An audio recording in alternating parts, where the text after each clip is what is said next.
Welcome to Telugu one news. నేను మహాలక్ష్మి. ఈరోజు మనతో పాటు టీడీపీ రాష్ట్ర అధికార ప్రతినిధి డాక్టర్ ఏఎస్ రావు గారు ఉన్నారు. వారితో మాట్లాడదాం. నమస్తే సార్. నమస్కారం. సార్, ఈ ఎలక్షన్ ముందు ఏపీలో ఎప్పుడూ 28 ఏళ్ల నాటి కేసు ఇప్పుడు బయటకు వచ్చింది.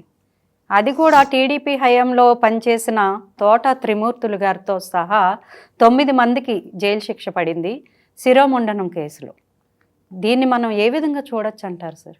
అంటే 1996లో జరిగినటువంటి సంఘటన ఇది. అవును. విశాఖ జిల్లాలో కోనసీమ జిల్లాలో ఒక 5గురిని హింసించి అందులో 2కి శిరోముండనం చేయించారు.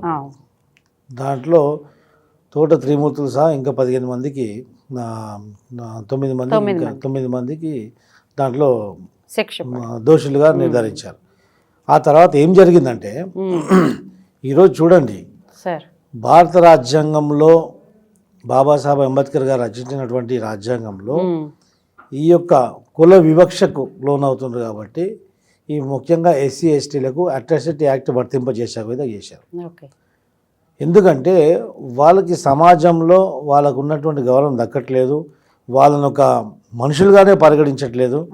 అగ్రకుల అరాచకంతో అణగారిన కులాలని అనేక విధాల హింసించడం జరుగుతుందని చెప్పేసి వాళ్ళ యొక్క మనోభావాలు కాపాడడం కోసం, వాళ్ళ యొక్క రాజ్యాంగబద్ధంగా వాళ్ళకు హక్కు కల్పించాలి ప్రతి అంశంలో అని చెప్పేసి వాళ్ళకు అప్లిఫ్ట్మెంట్ కొరకు బాబాసాహెబ్ అంబేద్కర్ గారు ఎస్సీ ఎస్టీస్ని ఒక అట్రాసిటీ యాక్ట్ వర్తింపజేసి అన్నిట్లో ఎడ్యుకేషన్లో కానివ్వండి, ఉద్యోగాల్లో కానివ్వండి, అన్నింటిలో వాళ్ళకి రిజర్వేషన్ అనేది ప్రవేశపెట్టారు. సో దాంతో అది అంతటి చట్టం ఉన్నప్పటికి కూడా ఈ ఎస్టీలని కులం పేరుతో కానీ ఇంకా వేరే విధంగా మానసికంగా కానీ శారీరకంగా కానీ వాళ్ళని హింసించినట్టయితే చట్టపరంగా వారిపై చర్యలు తీసుకోవాలని చెప్పేసి చట్టాలు ఉన్నాయి, కఠినమైనటువంటి చట్టాలు ఉన్నాయి. ఉన్నప్పటికీ కూడా రాజ్యాధికారంలో ఉన్నప్పుడు ఒక రాజకీయ వ్యవస్థలో ఉన్నటువంటి వాళ్ళు, ఒక ప్రజాప్రతినిధిగా ఉన్నవాళ్ళు, ప్రభుత్వంలో ఉన్నటువంటి వాళ్ళు వ్యవస్థలను మేనేజ్ ఏ విధంగా చేస్తారంటే దానికి నిలువెత్తు నిదర్శనం ఇది. ఎందుకంటే ఇంత ఆధునిక టెక్నాలజీ వచ్చిన తర్వాత కూడా ఒక చిన్న కేసు, కేవలం ఒక అట్రాసిటీ కేసు, అది శిరోముండనం చేసి 5గురికి హింసించారు.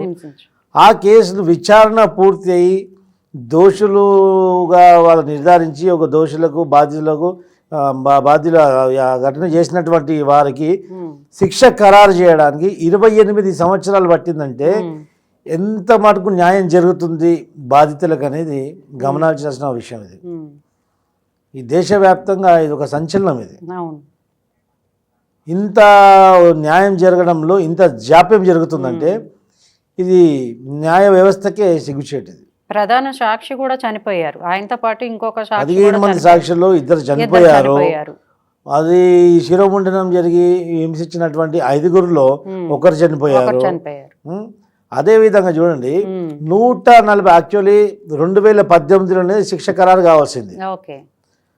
148 సార్లు ఈ కేసుని వాయిదా వేసి వ్యవస్థలను మేనేజ్ చేసి వాళ్ళకు న్యాయం జరగకుండా ఈ ఘటన చేసిన వాళ్లకు, ఇది కార్యక్రమం చేసిన వాళ్ళందరికీ కూడా శిక్ష పడకుండా వాళ్ళు తప్పించుకుంటూ తిరిగారంటే కేవలం అధికారాన్ని అడ్డుపెట్టుకోండి.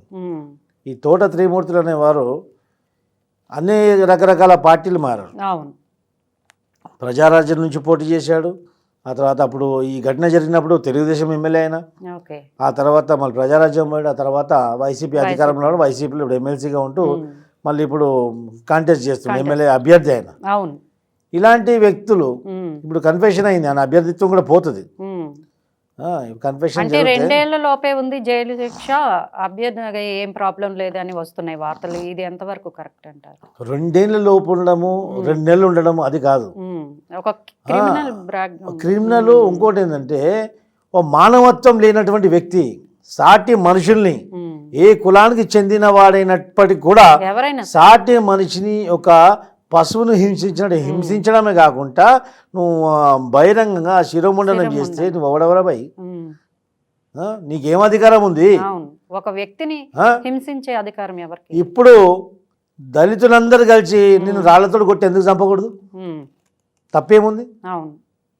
వాళ్ళు కూడా ఇంకో 50 సంవత్సరాలు కేసు కొట్లాడతారు. ఏముంది అంతే. నేను చెప్తా ఇక 40 సంవత్సరాలు 50 సంవత్సరాలు నిండిన వాళ్ళందరూ కలిసి గుంపు కూడి 50 సంవత్సరాలు ఉన్నవాళ్ళు గుంపు కూడి తోట త్రిమూర్తుల్ని రోడ్డు పైన పట్టుకొని రాళ్ల దాడి చేసేసి అరెస్ట్ అయ్యి మళ్ళీ 1 నెల రోజులు జైల్లో ఉండి బయటకు వచ్చేస్తారు వాళ్ళు బెయిల్ పైన ఈజీగా. విచారణ మళ్ళీ ఒక 20 సంవత్సరాలు పోతుంది. 20 సంవత్సరాలు పోయిన తర్వాత 50 సంవత్సరాలు ఉన్నవాడు శిక్ష చేయాలంటే శిక్ష ఖరారు ఒప్పుకున్నప్పుడు కూడా శిక్ష ఖరారైనప్పుడు ఏమవుతుంది, దాంట్లో సగం కంటే ఎక్కువ వాళ్ళు కొందరు నరకానికో కొందరు స్వర్గానికో పోతారు. అప్పుడు ఏం జరుగుతుంది? వీళ్ళ ద్వారా గాయపడి చచ్చిపోయినటువంటి తోట త్రిమూర్తులు కూడా మరి అక్కడ పోయి కలుసుకోవాలి. మరి అక్కడ కోర్టు ఉంటుందో లేదో తెలియదు. సో ఇలాంటి సిగ్గుదప్పిన పనులు చేయాలి ఎందుకు? ఎందుకంటే రాజకీయ వ్యవస్థలు ఉన్నప్పుడు ప్రజలకు జవాబుదారీగా ఉండాల్సిన అవసరం.